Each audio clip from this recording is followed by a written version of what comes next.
Hey guys, it's Maymay and welcome to another Sunday devotion. And today I want to talk to you about faith as a little child. So yesterday I was walking around in my favorite store in town. It's called Rustic Relics. If you don't know, it's an antique store. Many of you guys know we've bought a house, we're moving, or we have officially moved, but we're moving in. And so I'm still looking for things for the house. And this is my birthday weekend. And so Vinny said, what do you want to do? And I said, I want to go to lunch and I want to go to Rustic and I just want to be able to walk around and enjoy myself.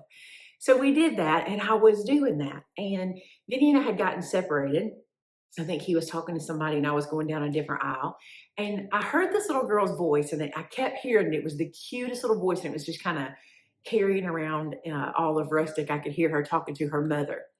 And we turned down this one particular aisle in Rustic, and I'll explain that aisle to you in just a second. But we turned down this aisle, and I'm going one way, and they're coming behind me going another. And at this point, I can see the little girl, and she has her mama's holding her hand, so her little arm is extended up, holding mama's hand, and she just asking questions. What's this, mama? What's that, mama? And her mama's just answering, just really concise answers. And at one point she says, Mama, is Granny still here? And she says, yes, your Granny's still here. She's on another aisle, blah, blah.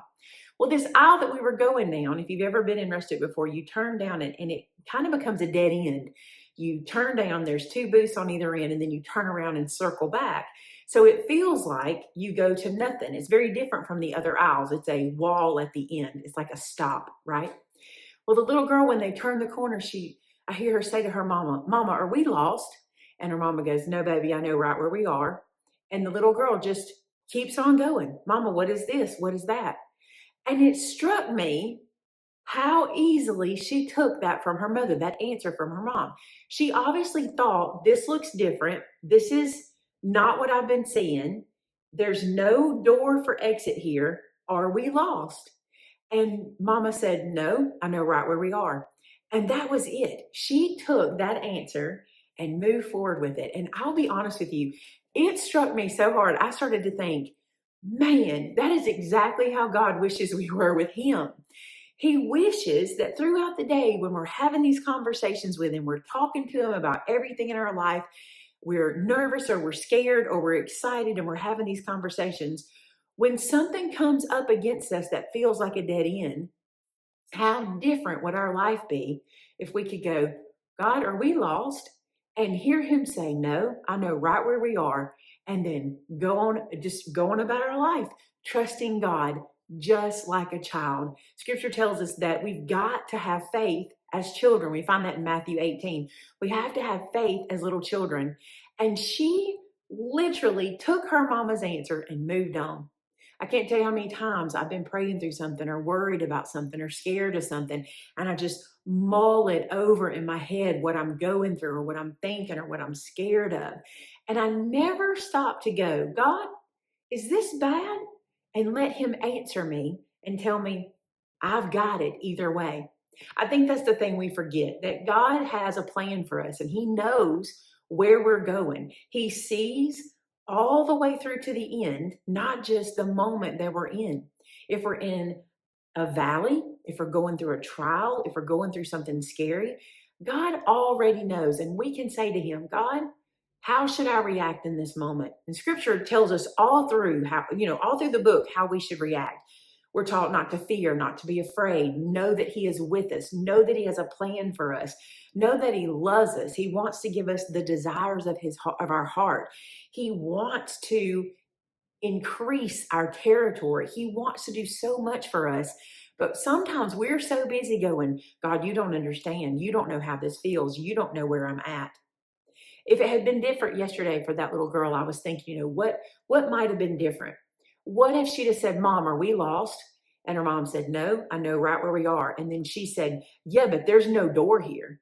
And then the mom said, I know right where we are. And then the little girl would say, but there's no windows. I don't see a way out. But her mom knew right where they are.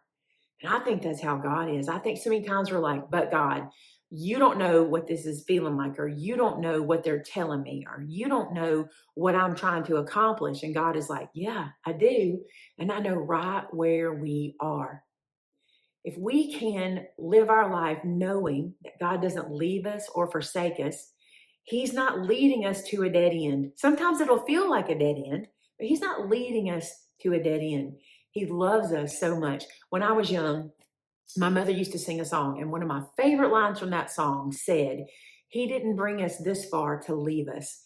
I loved that song, and she would sing it at church, and there was a group in our church called the Believers. It was way back in the day, and they would sing it. When they sang that song, it was my favorite because I would say to myself over and over again, "He didn't bring us this far to leave us." And then the other line was, "He didn't teach us to swim to let us drown." I love that song, and I love reminding myself of that. I can't tell you how many times Vince and I have been in a situation, and I'll say, "He didn't bring us this far to leave us." You know, he has not done all the stuff in your life. He has not taught you and honed you and prepared you as much as he has to walk away from you when hard times come. When you get on your knees and you say, "God, are we lost?" And he says, "No, I know right where I am." We have to stop reminding him of our problems. You know, we talked about this before, where we got to stop talking about our mountain and start talking to our mountain. It's so funny because I feel like that's exactly what that little girl did. She said, "Are we lost?" She got her answer and she moved on. That is faith like a child. I can spend days and weeks coming up with different ways that God's not going to get me out of this, or God doesn't have a plan for it, or he's going to let me suffer through this. When that's all me planning that, I haven't spent any time with God to ask him how he feels about it. I can do that for hours and days at a time. Let's look at some scripture that backs this up. In Isaiah 46:10, "I make known the end from the beginning, from ancient times, what is still to come. I say, my purpose will stand, and I will do all that I please." He says here, I know the beginning, I know the end. I know what my plans are, and I know what I need and want to accomplish in and through your life. And he says, I will do as I please. Now, you might be like, but where does that give me room? Where does that give me room to live and make decisions? God's not saying that he's never going to give you the opportunity to team up, right? He wants you to team up with him. He wants you to live life with him. He wants you to be able to move around and have your being. And when you come to what appears to be a dead end, he wants you to be able to speak to him. And when he answers no, and have faith that that's exactly what he's doing. Listen, sometimes dead ends just are that. Sometimes we come to a place where in our mind, it's a dead end.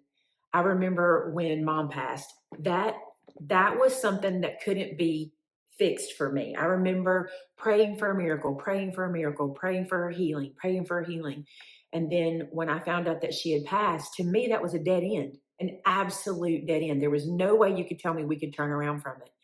And I still feel in my heart, she's gone. She physically is gone. So I feel in my heart that felt like a dead end.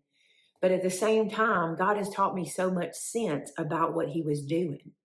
And he's taught me so much about what I needed to learn through that. He doesn't waste our experiences, number one. And he told me, you can't think for a moment that I didn't heal her, because I did. She has the ultimate healing, the healing we all desire. And if we truly believe what we say we believe, and I think I say this all the time, if we believe what we tell people we believe, then we know that's our future too, our ultimate healing.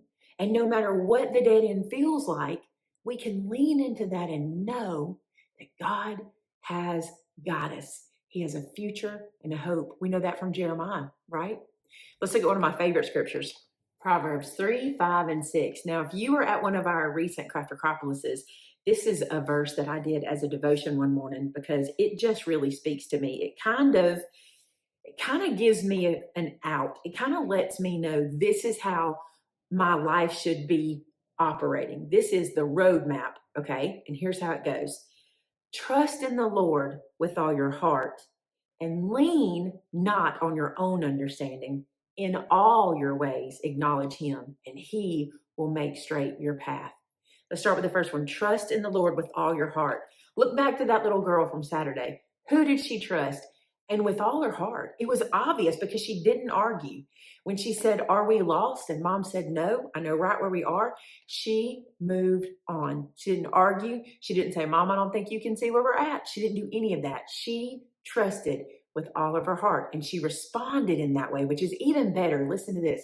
She responded in her trust.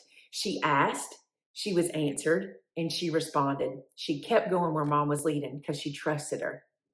Lean not on your own understanding. Little girl did this too. We're looking around the room, and I'm telling you, if you've ever gone down this hallway, if you've been to Rustic, you know, when you go down this one hallway, it leads to two booths and a flat wall, and there's nowhere to turn from there unless you know where you came from.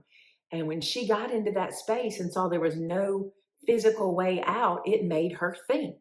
And it's the same with us. When we get into a space and we think there's no way out, we can't lean to our own understanding. And the big reason why is because God can do what we can't understand. And I don't want to do what I can understand. I don't want the fix for my problem to be what I can do, because it's very, very limited. God is not limited. There are no limits with him, and nothing is impossible. So I don't want to lean to what I understand. I say that because I think back to times in my life when we have been through something, and I'll just think, this is how this is going to turn out. This is it. Woe is me, and this is going to be bad, because I'm leaning on what I know. And I fail to wait to see what God is going to do in and around me. So many times he has delivered something or opened a door or shown me a different path that I never would have imagined. And I just think that's amazing. I never would have thought that would be the way to go, but he does know. So I can't lean on my understanding. And then in all your ways, acknowledge him. What did that little girl do? She said, "Are we lost, Mama?" She acknowledged who she needed to speak to. She didn't go somewhere else. She didn't go around the corner. She went straight to Mama. "Are we lost, Mama?" And she got her answer. For us, so many times we lean on everything else for an answer before we ever acknowledge that he's already working. And when something does happen in our life, how often do we acknowledge that it was him that did it? We need to pay attention to him and give him credit for what he's doing in our life. Not because God needs your credit, because you need to be reminded, because you need to remember what he's doing in your life. It will make such a difference in your future to see what he's done for you in the past. And then lastly, and he will make straight your path. Wouldn't you love it if you had a little roadmap and you could open it and it's God's roadmap for your life, and you could just follow it around until the end of your days and you know you're on his path? You can. You just have to trust, lean, and acknowledge. Trust him. Don't think you have all the answers, and acknowledge that he's doing a work, and stay in his way. Stay in the way that he wants you to go, and your path will be exactly what he has designed for you. With that little girl with her mom made straight her path. She said, "No, baby, we're not lost." They kept doing what they were doing. She turned and walked down the aisle and just was perfectly fine. Guess where she ended up? At her granny, because I heard her say, "There you are, granny." And it was so cute. She literally let her mama direct her path, and we need to let our daddy, our father, direct our path. I hope this spoke to you this week. It was so cute. I remember, got my Bible in my hand, I was going to sit it down, but I remember after hearing her say that, I walked up to Vince and I was like, the cutest thing just happened. And I was like, and I'm just going to tell you something, that'll preach. I'm totally doing that for Bible study. And I said, I love how God delivers things to me like that. In that moment of quiet, just me walking down an aisleway and this little mom and little girl walking beside me. I don't know who they were. I will never know, but I will tell you what they did yesterday made an impact on me that I'll never forget. And I'm so grateful that God speaks to me like that. And I hope he does to you too. I hope you got something out of this today. Let's pray. God, thank you so much for your wisdom and how you imparted in us in such unique ways. You know when we need to hear something and what we need to hear. And I thank you so much that you let me hear this little girl and you let me visualize her trust in my own life toward you. And I just thank you for that opportunity. God, for somebody watching today that's struggling with their faith and trust in you, help them, God, to just lean on you and trust you and know that you want what's best for them, and that you're the only one with all the real answers to what we're going through. God, I pray they can lean on you today and get a fresh understanding of what they're going through and where they're headed. God, we thank you for heaven. We thank you that that is our ultimate destination. And we thank you that we can acknowledge you in our life and acknowledge what you did for us through Jesus. Thank you again for all the blessings that you bestow on us. We do not deserve them. You are the one worthy, and we want to give you praise and honor and glory for all that you do. We ask all this in Jesus' name. Amen. I hope you enjoyed that. I did. It was such a fun little thing such a fond way to look back at yesterday. And so I just enjoyed it very much. I hope you did. Thank you guys so much. I want to say thanks for all the birthday wishes. You guys have been, we had Made It Society yesterday. So everybody found out today was my birthday, and I've been getting all kinds of birthday wishes. And I just want to say thank you. It's literally impossible for me to type back to everyone. And if I try, I know I'm going to miss somebody. So know that I love you and I appreciate everything you do for us. All right. We'll see you guys next time. Bye now.